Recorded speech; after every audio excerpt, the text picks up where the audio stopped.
Hi everyone. I miss seeing you at MOPS and bringing you lots of fun crafts. And I've had dreams of making fun craft videos for you to do at home because I know you have nothing but free time right now with children.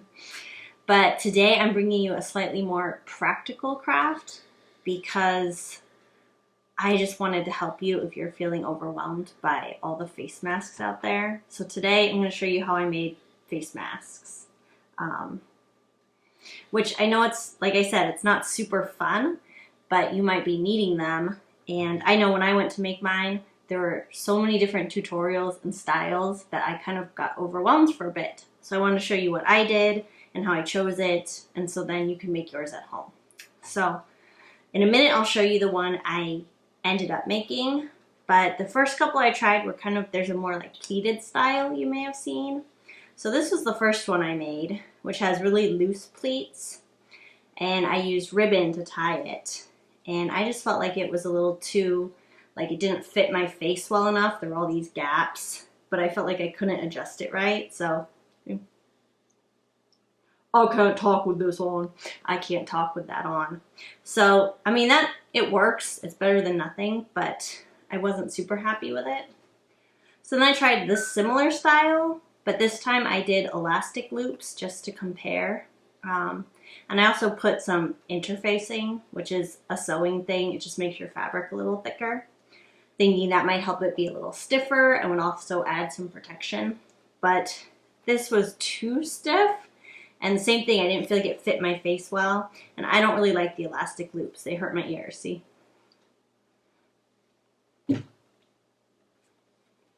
So I wasn't happy with that.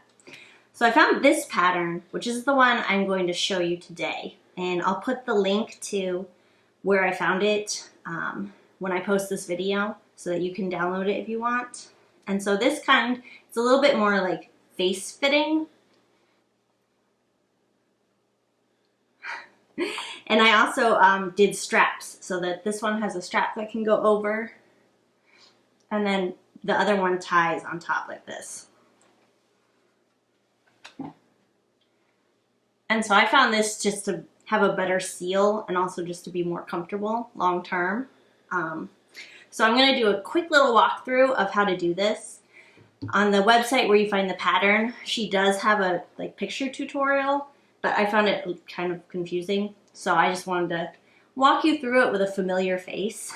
And on the site, yes, so on the site there's a couple different patterns. When I first made mine, I used there's a ladies pattern, so it's a little bit smaller than the men's. And my husband's is up in the wash, or else I'd show you that size. But it's just slightly bigger. And I've just started making the men's size for all adults. So, like the men's size and the ladies size, main fabric. The men's size is a little bit bigger, but it's such a small difference that it's easier to just make the bigger one, and then it fits everyone's face. And the fun thing is there's also kid size, so you can make your own little kid masks, which I made for my kids just in case, but we never take them out of the house, so they've never worn them. But they do fit them, so you can do that. So to get started, you print out your pattern, cut it out. There'll be one for the main fabric and then one for the lining fabric because the mask is two-sided. And I chose, I chose pretty fabrics because they make me happy, but use what you have. And on the outside, I did just kind of like, it's called quilting cotton you might see at the store, but it's just, there's no stretch to it. It's just like a woven cotton fabric. And then on the other side, I did a flannel because I thought that would be softer on my face. And these fabrics both have a pretty tight weave that's supposed to be good for keeping bad stuff out. Yeah, so download your pattern and cut it out. And then your first step is to cut out your fabric. So you want 2 of the main fabric. This is the ugly side, but so I have fox fabric for the main, and then I have some pretty triangle fabric for the lining.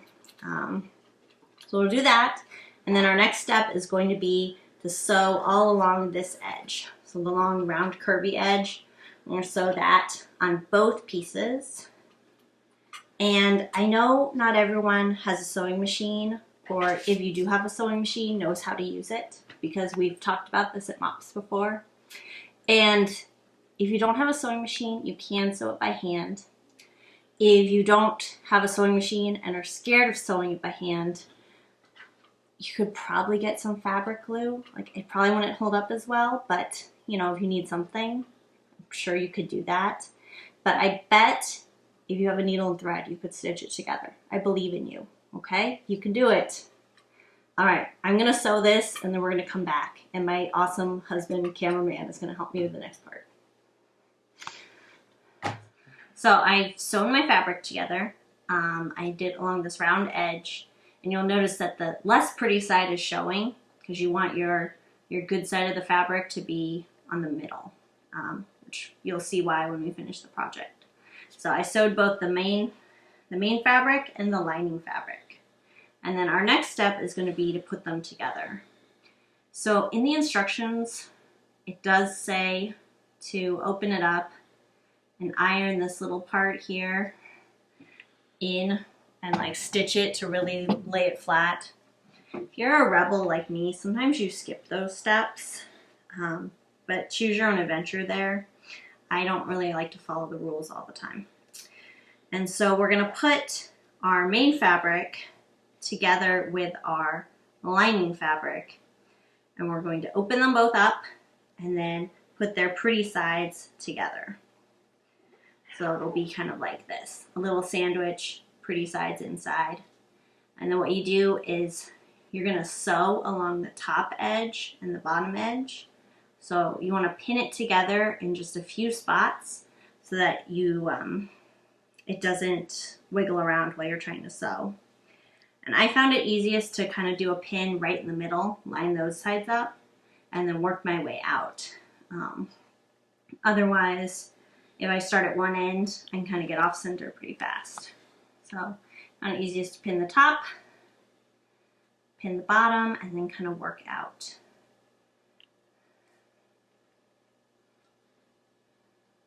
There. So, can you see this all right from there? Okay. So we're gonna do that, and then also I'm kind of a rebel. I don't put pins all along. I just kind of pin a few, but use as many as you want to feel comfortable. And then we're just gonna stitch all along here and all along here. So I'm gonna do that, and then I'll show you the next part, okay? So now you've made yourself kind of a little tube where the two sides are sewn together. I can't actually fit my arm through here, but you've sewn top and bottom, two ends are open. We're gonna turn it inside out.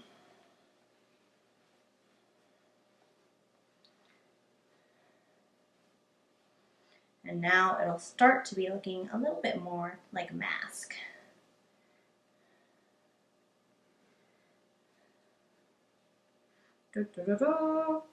So we still have to finish these little edges because they don't look so good. So now we've moved over to the ironing portion of the evening. And you should notice this beautiful bird ironing board cover because I love it.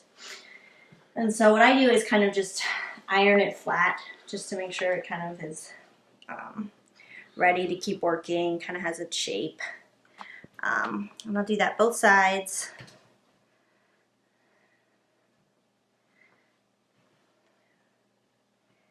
And then we're gonna fold the edges in. Can you see this pretty close? Okay. So this is our next step. And so what I do is I kind of fold a tiny bit of the edge up just so it has a pretty finished edge later. And just iron that down. Doesn't have to be perfect. And then I fold it in. And so it makes the edges look really kind of smooth and clean. But when we stitch along this edge, we're creating that pocket that the strap goes in, which hopefully will make more sense when we actually put it in and stitch it. So I'm going to do this on this side, and I'll do it on the other side too. And then I'm going to stitch all along here. So I'm going to iron this one and stitch this, and then I'll show you what it looks like. All right, so I've stitched these along the side. So now there's kind of just like a little passage in here that something can go through. And so that's where the straps are going to go. And so if you want, you can do the elastic route and just tie a loop, like loops through. I found the strap more comfortable. And what I used was just strips of jersey. So I had jersey fabric at home because I'm a fabric hoarder, but this is basically what t-shirts are made out of. And I know I've seen online ways that you can cut a t-shirt to get a long strip. You have to like cut across. So if that's what you want to do, look it up. You can also use ribbon, like kind of use what you have. But jersey fabric's nice because you cut a strip and you kind of like pull it a little bit and it kind of rolls in on itself and it won't fray. So you kind of make your own comfortable, stretchy, elastic cord. And so I cut a pretty long strip. I don't know what this is. Oh, I have a ruler. How convenient. So this is like 48 inches, but you know, do what fits your head. And so there's a trick to thread things through where you use a, what's this called? A clothespin? No. Safety pin? Safety pin. Thank you, cameraman. And so if you attach that to the end, then it kind of helps you thread it through. So I pushed it through the top of one side, out, and then up through the bottom of the other side.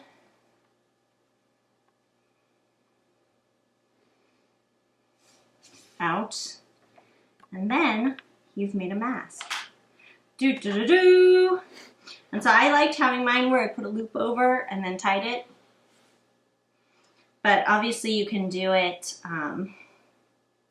you can have them both be ties, you can have the loop and then the tie on the bottom, you know, you can kind of modify it.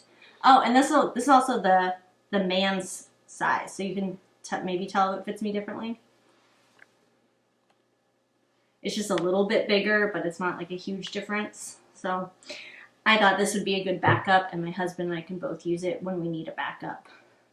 It has these really cute foxes.